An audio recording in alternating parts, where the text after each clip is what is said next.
Thanks for the introduction. So I'm an assistant professor of radiology at Harvard Medical School and Brigham and Women's Hospital. So I'll be talking about the role of virtual, mixed, and augmented reality for diagnostic and surgical application.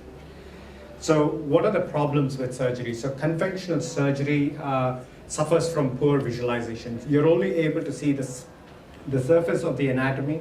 You can't see deep, you can't see the anatomy just underneath the visual field. So you could have a number of sensitive structures around, you could have nerves, you could have arteries.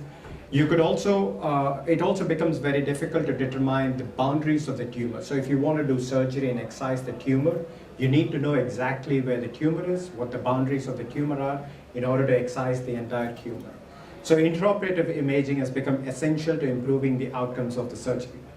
So at the Brigham and Women's Hospital, what we have is we have a state-of-the-art operating room, which has all the possible imaging modalities integrated with the operating room. So you have an MR, you have PET-CT, you have ultrasound, you have C-arm CT, molecular imaging, and navigation systems. So what we do in the lab is we develop navigation systems for the surgeon. It's almost like a GPS for the surgeon. So on the bottom right, you can actually see the surgeon palpating or probing the tissue. This is for pheochromocytoma. On the left, you can see our navigation system. So as the surgeon moves the instrument within the anatomy, the discs get updated and you can precisely know what the surgeon is visualizing. So even though this is a very small incision, you can't see exactly what the anatomy is.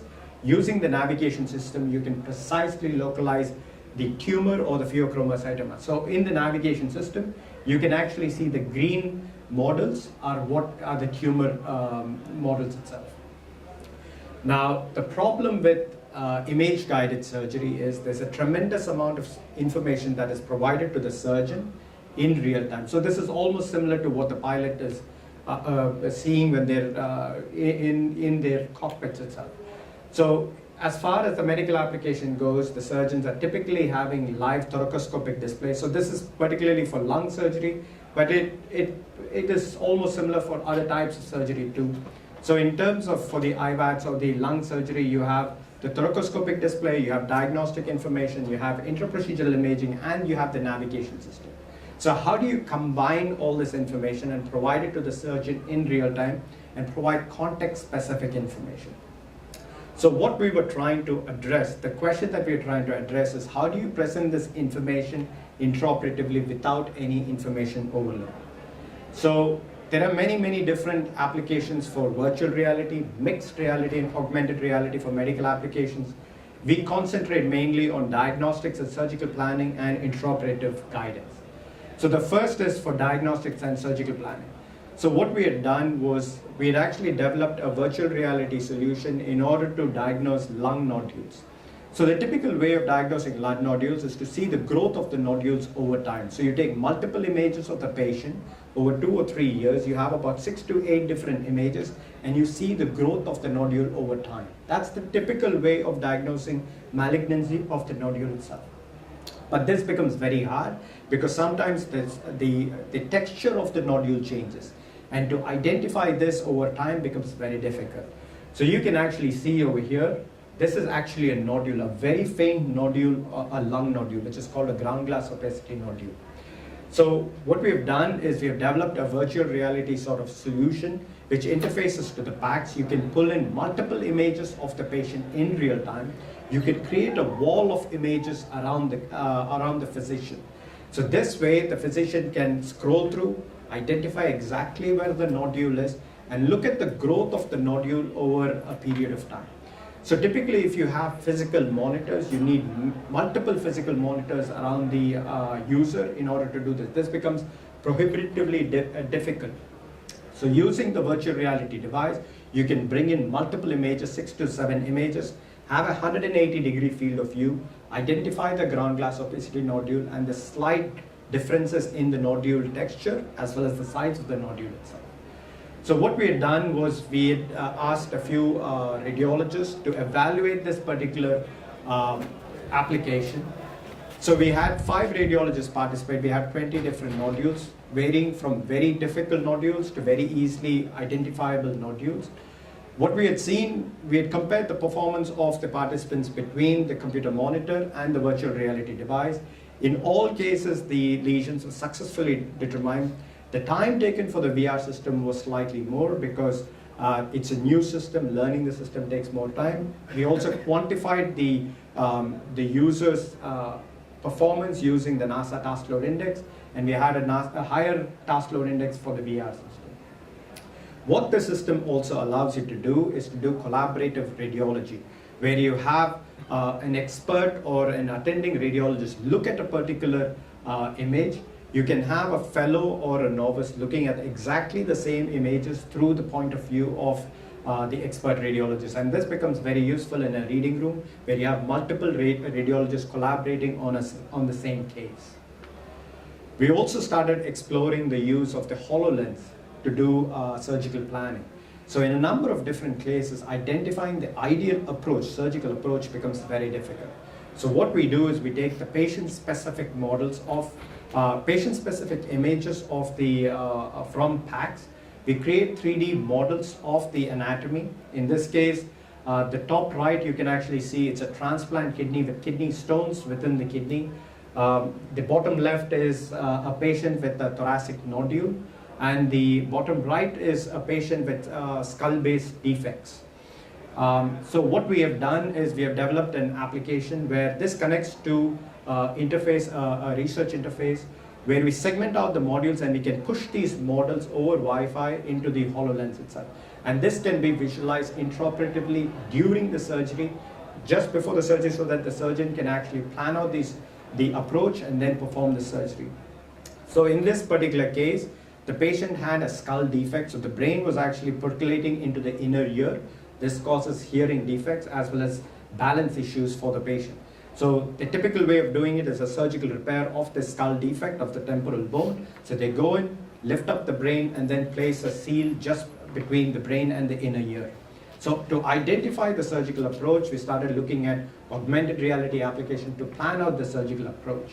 So what we had done was, this is the inner ear. The top right is the view of the skull defect of all the inner ear structure, the semicircular canal, the inner ear structure, the cochlea. And the bottom right is the view in the HoloLens itself. So we compared the performance of the users between the HoloLens as well as the computer monitor. And we had included metrics like accuracy, the time necessary to identify the different structures, as well as the NASA task load index, which quantifies the physical and temporal demand for the patient itself. So what we had shown was the performance of the users is equivalent between the HoloLens and the computer monitor. But the advantage of the HoloLens is you get a 3D depth perception. You can clearly see the depth perception. You can also overlay it on the patient in order to guide surgery itself. So for intraoperative guidance, what we have done is we've also looked at the role of mixed reality and augmented reality for intraoperative guidance. So in this particular case, we have this concept of virtual monitors, where we bring in all the information. We provide virtual monitors to the user as they're doing laparoscopic surgery. So in this particular case, we took a Oculus Rift. We have 2 cameras which provides a digital perception of the real world. You also overlay the monitors in the user's space. So in this particular case, you have the navigation system. You have the webcams or the cameras which are looking at the real world. You have the laparoscopic view. You have the intraoperative and preoperative images. Everything is integrated with your head-mounted system and provided to the surgeon. So this is a video which basically shows the user looking at the surroundings. You can look at the patient. You have the virtual monitor which are showing you the laparoscopic view. The bottom left is showing you the navigation system, which is seeing beyond the tissue.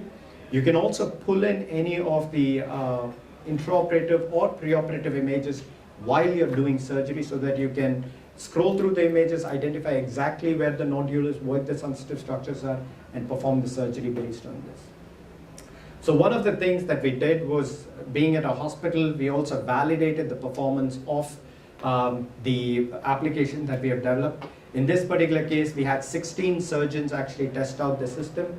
They were doing something called the fundamentals of laparoscopic surgery. This was a kit where the surgeons were asked to pick up these pegs and place it at a particular location. We also identified one particular peg, which was the radio labeled peg, which is called a tumor peg. the surgeon was supposed to pick up that particular peg using different human-machine interfaces and then perform the surgery. So there are a number of different tasks. I don't want to go into the depth of it because of the time constraints. So for the most difficult task, the laparoscope plus the CT is the standard of care. We're comparing the performance of the users with respect to the mixed reality. And so compared to the standard of care, the users with the mixed reality device took 33% less time. The average velocity, acceleration, and jerk was significantly higher. Now, the reason this was higher is the users are much more confident about the surgery that they're doing. Therefore, the instruments are moved much faster, so you have much higher kinematic parameters. In addition, if you look at the mental demand, the mental demand was lower for the mixed reality device. The performance was also higher, and the effort taken was also much lower when the users used the mixed reality device compared to the standard of care. So we also used the HoloLens in order to perform the mixed reality surgery. So in this particular case, this is a patient with a contrast-enhanced MR of a sarcoma of the upper arm. So the green basically shows the sarcoma. So this is before radiation therapy is done. So you want to take the model, overlay it on the patient such that they know the extent of the sarcoma and extent of the surgery itself. So we developed an app wherein the surgeon is able to interact with the models and place the models exactly on the patient's arm.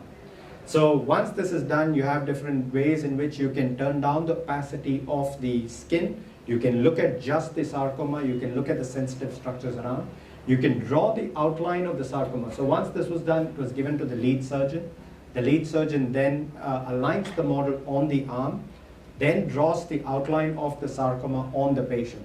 So it is typically very difficult to identify where the sarcoma is and where the boundaries of the sarcoma. And these are some of the most deadliest forms of cancer. Positive margin results in very poor survival. So you want to ensure that you have removed the entire sarcoma.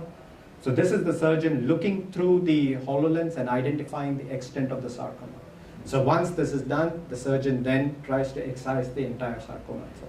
So these are some of the ways in which we've been exploring the role of virtual reality, mixed reality, and augmented reality for surgical application, both from the diagnostics point of view, surgical planning, and for intraoperative navigation and stuff. And so that's the last slide that I have. Thank you very much.